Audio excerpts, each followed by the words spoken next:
The humid air hung heavy over Intramuros, Manila, the old walled city.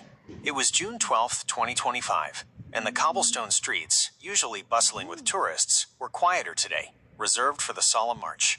75-year-old Elena adjusted the sampaguita lei on her granddaughter's shoulders. Sound of a gentle breeze and distant, muffled marching band. Maya, a young, inquisitive voice. Lola, why are we here so early? Elena, warm, loving voice. Because, Apo, today is not just a holiday. It's Araw ng Kasarinlan, Independence Day.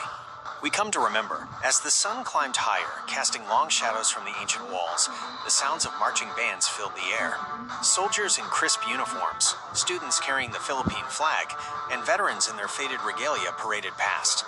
Elena pointed to the Aguinaldo shrine in the distance. Sound of marching band swells, then fades slightly. Sound of a reverent tone in Elena's voice. Elena, there. That's where it happened. Where our forefathers declared, "We are free." Maya, with a slightly confused tone. Free from who? Elena with a sigh, a touch of weariness. From those who told us what to do, who took what was ours. Spain, long ago.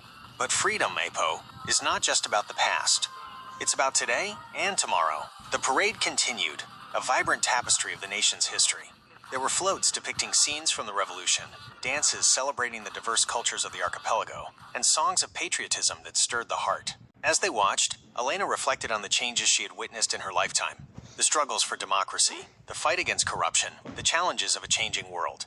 She thought of her late husband, a teacher who had dedicated his life to educating the next generation, instilling in them a love for their country and a sense of responsibility. After the parade, they joined the crowd at Brazel Park.